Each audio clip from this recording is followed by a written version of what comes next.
chronic ailments like diabetes, hypertension, asthma, eating disorders, and many of these kinds which are all essentially generated from within.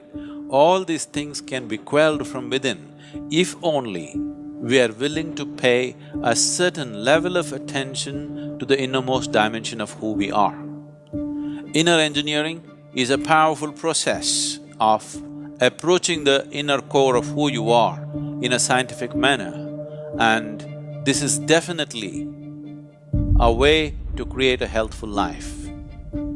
Up until Shambhavi in January 2021, I've just been living with pain in the body.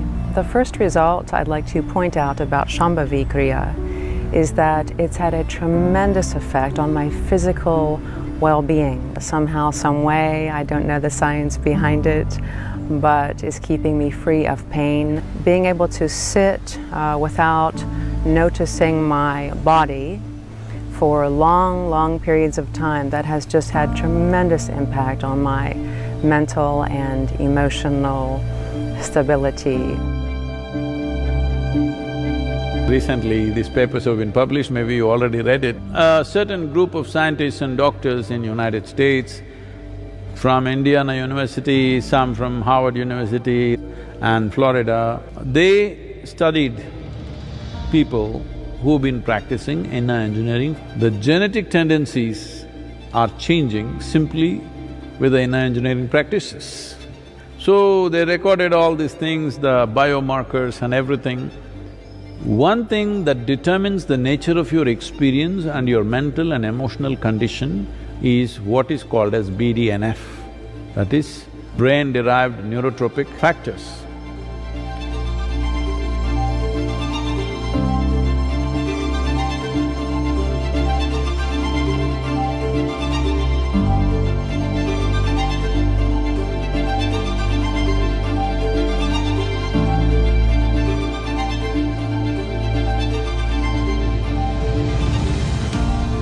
So the BDNF is higher in a positive way, threefold in 90 days. That means keeping your emotions in balance, keeping in a good state of experience and sharpness of mind and pleasantness of experience shouldn't even be a problem. There is another dimension. You know what is a cannabinoid? In India it is known as ganja, or everywhere else it's known as marijuana. In different places it's known by different names, but essentially these are plant extracts which have a certain influence on the mood and experience of the person. But there are millions of cannabis receptors both in your brain and across the body. Because you are supposed to produce it, you're not supposed to smoke it. So now, with the inner engineering practices, it's clearly… the biomarkers clearly establish that your endocannabinoid production is significantly higher. That means you are stoned by yourself. You don't need any outside help. But the impact of the endocannabinoids compared to the cannabinoids that come from outside are very different. It makes you intoxicated and super alert at the same time, because along with it, certain other secretions happen. I took inner engineering. Like I said, this is a yoga class, so it's not like a place where you go to quit smoking. That's not what it's designed for. But because of taking this class, after a week, I completely stopped smoking. That's after at least 20 years of smoking, a pack a day. I just quit in a week. And then I quit smoking marijuana a week later. I started smoking marijuana when I started smoking cigarettes. Then anti-anxiety pills, gone. Within the month, I stopped drinking, I stopped smoking, I stopped doing all the drugs. They were all gone, which is amazing. And it happened so effortlessly when I look back. And I didn't go to this class to quit those things.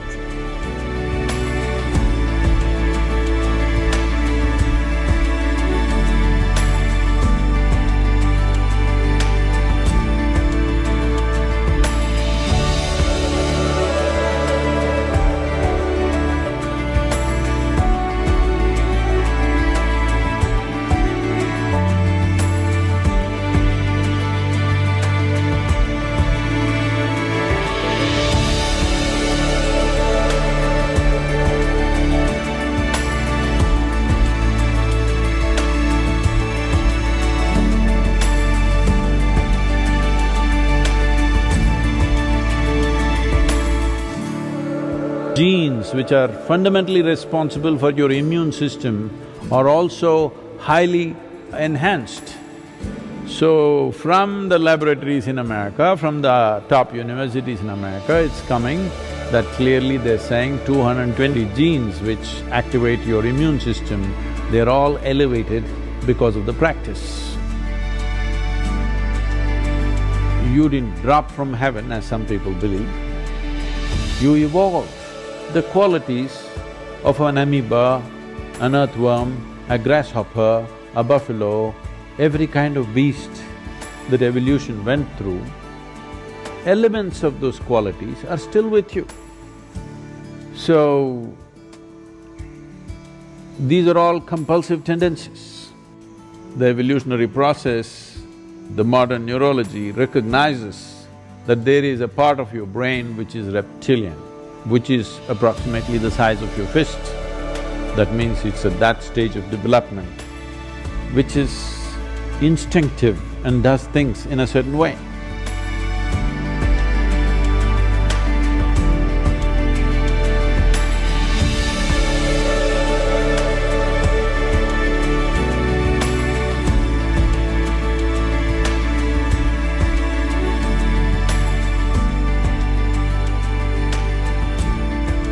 But over that, a flower of cerebral cortex evolved.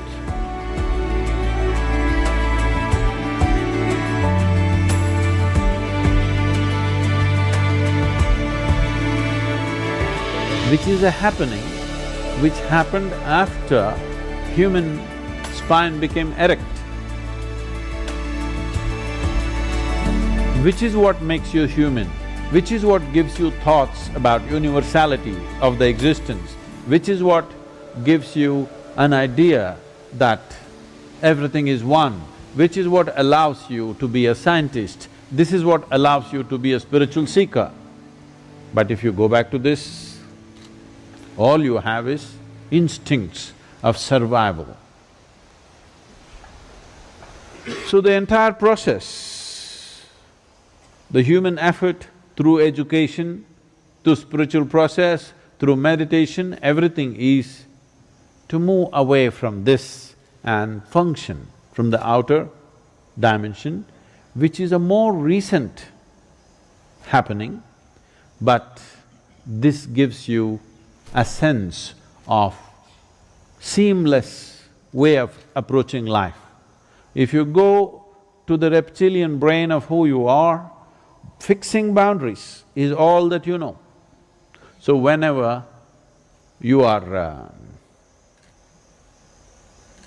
having problems with people around you, always wanting to fix your boundaries, this is mine, this is yours, my space, your space, my air, your air.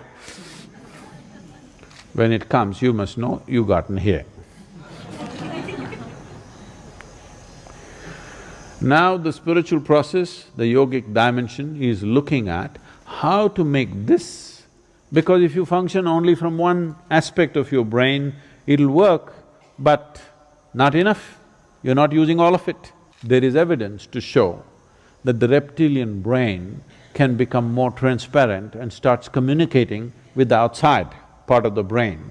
There are experiments, there are studies which show that with certain practices of meditativeness, reptilian brain, which is always about fixing boundaries, will begin to communicate with the outer part of the cerebral cortex and it function as one brain. So I don't know if you should. The flower should open up, and that is why you will see all the imagery in the yogic culture, flower, flower, small flower, small flower, small flower, big flower. It opened up. If it opens up, now human intelligence is functioning in a very unifying way, not in a divisive way, not in a way that you will become exclusive, you will become inclusive. Inclusiveness is not a philosophy. Inclusiveness is the nature of the existence. No other creature is able to realize this. They're all busy fixing boundaries. The dog is peeing all over the place, not because of urinary problems, but He's establishing a kingdom, P-kingdom of course.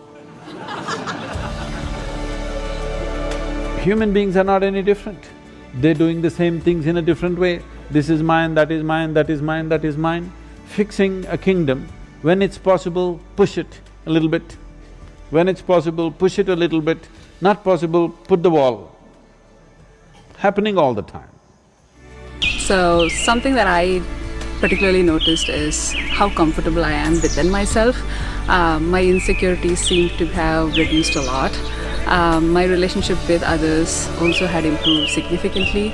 I think I became more inclusive than what I was before.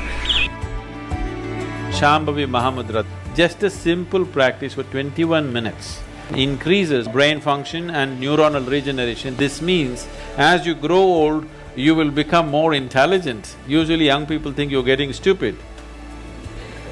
Yes, your brain is actually growing, you understand? It's getting better by the day.